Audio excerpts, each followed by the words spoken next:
Tal vez la causa más anticipadamente frustrada, si se quiere, en contra del gobierno de Cristina Kirchner, la más evidentemente política, si se quiere, de todas estas, dicho incluso que no constituía delito, por Mario Quintana, parte de digamos, de lo que es Dólar Futuro 2, creo que era, que no sé en qué situación está ahora, nada. En este canal, en un reportaje con Marcelo Slotoviada. Recuerdo eso, pero Gabriel Morini... Pongámonos en situación, allá entre las elecciones PASO y la general del año 2015 se presentan Federico Pinedo y Mario Negri. Así es. Y presentan una demanda ¿contra quién? Contra el directorio del Banco Central, que era lo que decían, se está violentando la Carta Orgánica del Banco Central y se están prometiendo dólar a futuro como si fuesen a ganar las elecciones, decían en aquel momento. ¿Por qué? Porque se intentaba mantener la cotización en torno a lo que era en ese momento 9 pesos el valor del dólar oficial, con cepo y demás, cuando en el mercado informal se cotizaba alrededor de 14, 15 pesos. ¿Cómo se prometían estos contratos a futuro? Con una práctica que se hizo desde hace mínimamente 10 años. Esto lo va a determinar precisamente lo que vamos a mostrar ahora. Pero ¿qué es lo que esos miles de contratos o cientos de contratos a dólar futuro?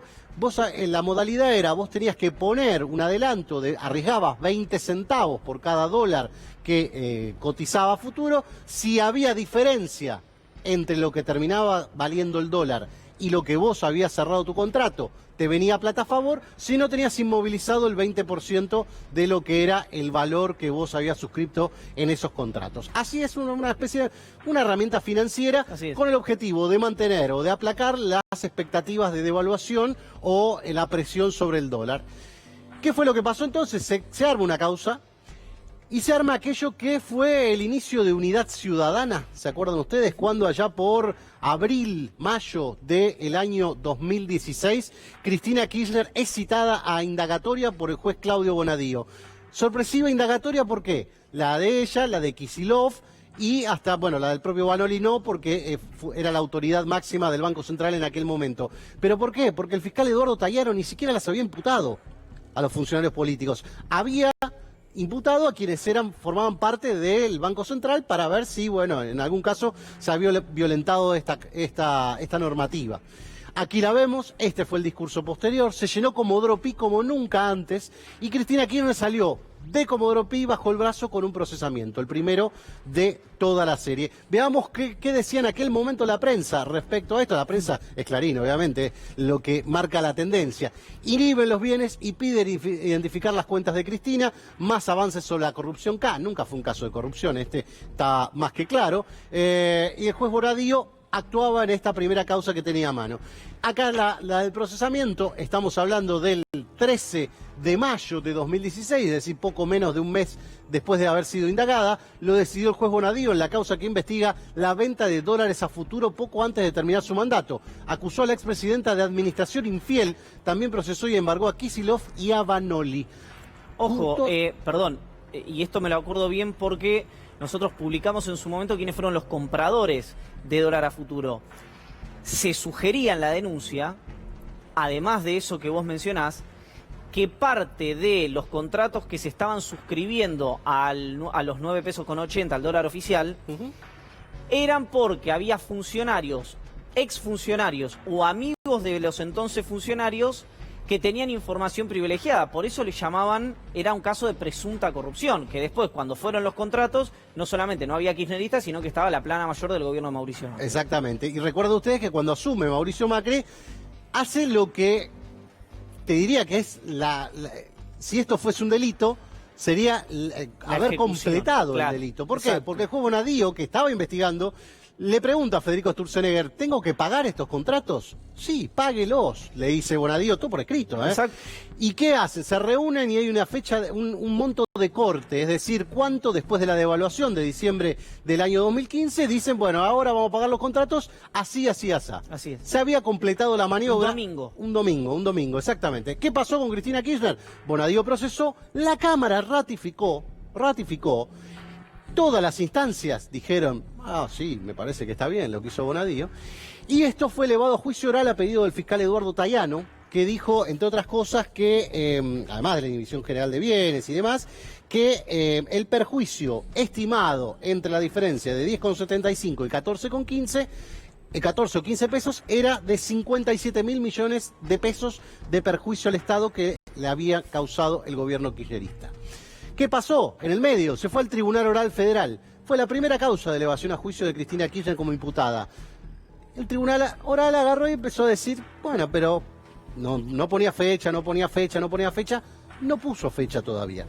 ¿Qué decidió hacer? Una pericia. En realidad, un peritaje, para ser más exacto. Un peritaje que le encargó a peritos especializados contables respecto de las finanzas del Banco Central y respecto de cómo fue el comportamiento de estas cuestiones. Y el peritaje llegó. El peritaje llegó y además venían sumando cada vez más elementos que eran todos los contratos de dólar a futuro que empezó a hacer Cambiemos cuando se quedó sin plata. Exacto. Y había presión sobre el dólar. Entonces empezó a hacer lo mismo que había denunciado antes. Suscribir contratos de dólar a futuro, a los valores que ustedes quieran, pero suscribía contratos de dólar a futuro. Entonces, ¿qué? El fiscal que empezó la investigación dice, a ver, mándele al tribunal todos y cada uno, vos sabés la cantidad de papeles que es eso. Todos y cada uno de los contratos de la gestión Cambiemos también están ante el Tribunal Oral. Pero esto es lo importante, porque el Tribunal Oral mandó a hacer un peritaje.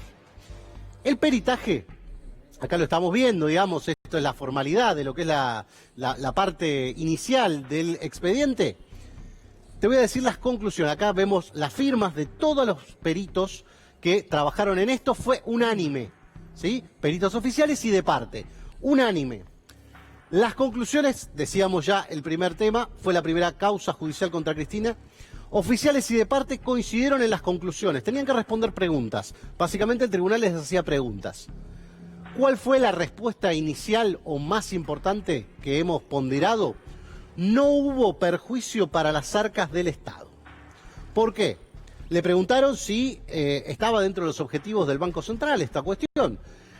Y si era histórico esto.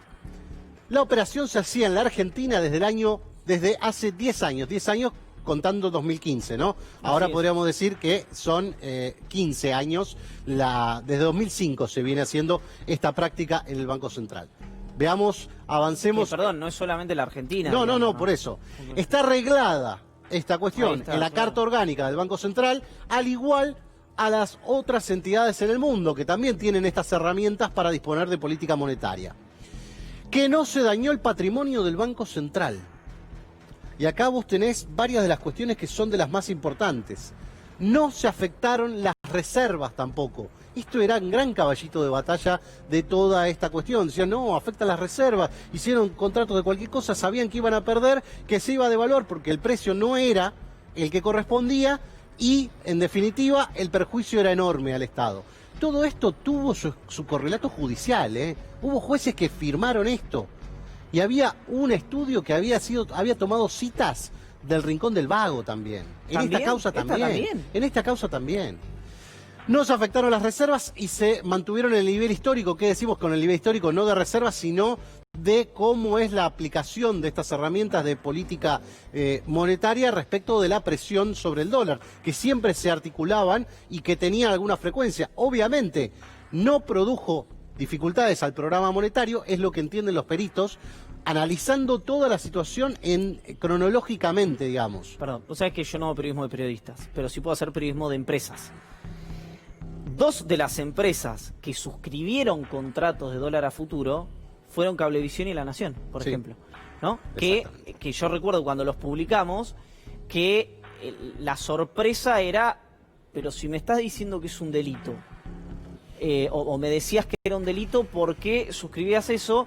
Y ahí el único que actuó bien en todo esto del gobierno de Macri fue Sturzenegger, cuando le pregunta a Bonadío le dice sí, páguelos, y por eso Bonadío queda imputado. Sí, imputación que a nadie le importó, digamos, básicamente porque todos sabían que con esta brasa caliente no había nada que hacer. Y me acuerdo algo que hace muchos, en 2016 creo que fue esto, que yo tiré, creo que una alerta, un primero en C5 en el diario cuando conocí a Víctor Hugo, contando que Bonadío había sobreseído a los funcionarios del gobierno de Macri. Bonadío había sobreseído a los funcionarios del gobierno de Macri. Y vos me escribiste diciendo, no puede, si estaban en otro juzgado. Y lo había hecho. Sí, había agarrado los de la otra causa y les había dicho, lo que ustedes están allá, los sobreseídos. ¿Por qué? No, porque sobreseídos. Y después fue a cámara y no pasó nada. Nada. Era 2016, el inicio del siga, que hasta ese momento era en papeles nada más. No digamos, nadie terminaba preso. Fue el inicio de todo lo que hemos visto. A ver, ¿qué más dijeron los peritos? Incidió en las pérdidas del Banco Central, pero ganó más en 2015 que en la gestión de Macri. Te voy a poner en números. En el 2015 tuvo ganancias por 147.000 millones de pesos. En el 2016, bajo la gestión Macri, 67.000 millones de pesos. Es decir, menos plata ganó después del dólar futuro que en el año del dólar futuro. Esto también es importante. Era imposible favorecer direccionadamente a un comprador. ¿Por qué? Porque las terminales son ciegas. Se opera de una manera imposible de establecer quién es el comprador, quién es la contraparte y, en definitiva, poder asegurarte darle un beneficio a alguien que conozcas. En realidad, el beneficio se lo dieron a todos los que no querían, en todo caso, en ese momento. Esto es más un formalismo. El objetivo del Banco Central no es obtener utilidades, sino estabilizar la política monetaria. Digamos, es como establecer principios respecto a cómo opera. No es lo mismo que un banco privado, ni tampoco tiene la función de la banca pública. Es un estabilizador de política monetaria. La máxima autoridad monetaria de la Argentina. A ver, esto es importantísimo, porque esto se preguntó. ¿Cuál es la ligazón entre el dólar paralelo, dólar ilegal, dólar blue, como lo quiera llamar usted, respecto a la referencia que tienen que tomar? ¿Por qué? Porque la base de la causa decía, no, el verdadero valor del dólar era el del mercado informal. Claro. Y ustedes vendían muy abajo. Entonces lo que generaban es un perjuicio. Esto es coincidente. Dólar ilegal como referencia. No fue una variante relevante. Y sigue, no es técnicamente aceptable tomarlos como valores de referencia a los del mercado ilegal. Hemos dicho hasta el cansancio, mercado minúsculo, mercado ilegal ya de por sí, pero además sin ningún tipo de incidencia o de representatividad. Sí, el 98% de las operaciones en la Argentina se hacen en el mercado formal. Esto es un mercado muy chiquitito. Es un mercado que tiene mucho impacto en medios. Y tiene mucha prensa. Y en expectativa, exactamente. Y la devaluación de Macri. ¿Qué pasó después de que llegó Macri? Y efectivamente fijó el valor del dólar a otra cantidad de pesos, que en ese momento no me acuerdo si eran 12 o ya habían pasado a 16. Se cerraron los contratos a futuro más abajo que ese valor, pero de todas maneras... Sí, la devaluación fue casi a 16, la línea de corte fue en 12 más o menos. El perjuicio real que generó esto, que en realidad no lo advierte como perjuicio, sino como una mala jugada, una política mal resuelta, digamos, resuelta a caballito de dos gobiernos, ¿no? Es contrafáctico decir que hubiese hecho Scioli en aquel momento, pero suponiendo que tomásemos la línea cronológica, se perdieron 42.000 millones de pesos en la operación. ¿Esto es delito? No. Claro. No. Exacto. Bueno, vos preguntás lo de Scioli, una de las grandes operaciones de la campaña 2015 era que Miguel Bain, uno de los que entonces sonaba como ministro de Economía de Scioli, era uno de los compradores de dólar futuro que no está. En su momento ya lo hemos dicho, no estaba en la causa. Bueno, había Bain, que podía ser ministro de Economía de Scioli, decía que él hubiera hecho muy distinta lo que fue la negociación con los holdouts. Pero bueno, es una ucronía, no lo sabemos. Finalmente, esta cuestión empieza a ser y empieza a mellar ahora, es decir, ¿qué juicio se va a hacer con esto? O sea, realmente, ¿qué juicio? Pero te lo pregunto así técnicamente. ¿El tribunal puede decir, no tengo nada para hacer un juicio, no lo hago? En realidad no es el tribunal, tiene que venir la fiscalía y decir, la verdad, con esta información nueva. Con lo que... No, Fiscalía de Juicio. Ante el Fiscalía de Juicio. Ahora no tengo presente quién es el que está encargado de eso, pero la Fiscalía ante Juicio tiene que decir, o puede decir, o no. O pueden sentarse todos el día primero y decir, la verdad, información que llega de acá, información que llega de acá, todos los contratos que tenemos que analizar de la gestión Cambiemos, la verdad, no hay delito para investigar. Terminemos con esto. Hacer eso el Puede tribunal. hacer eso, y la verdad que sería sano. Que quede lo que tenga que quedar, en definitiva, como un juicio. Ahora, hacer un juicio ociosamente... Claro. ¿Para terminar en qué cosa? ¿En esto que dice la pericia? ¿O van a contradecir la pericia y van a hacerle caso a, no sé? No, es que no hay elementos técnicos en los cuales sostenerse. Ese es un problema que tiene esta causa. ¿Qué van a decir los testigos después de esto? No, pero sí, la verdad... Sería no, igual, yo sé que es un gastadero de guita, que esperemos se evite, pues la Argentina no está para eso, pero sería lindo ver a los testigos también, ¿no? A los denunciantes y incluso. esto es una lección para el sistema judicial también. Es una lección, esta causa en particular. Otras uno puede decir, bueno, hay dudas, Sí, o más, se puede menos, mostrar, o se armó demasiado bien como para frenarla. Ahora, esto se armó a los ponchazos. Sí, totalmente. De manera totalmente fuera de registro, y pasó en una etapa en la que pasaban demasiadas cosas. Es decir, comunicativamente también se debió haber dicho con mucho énfasis, muchachos, no pierdan el tiempo. Claro, ¿no? ¿Viste?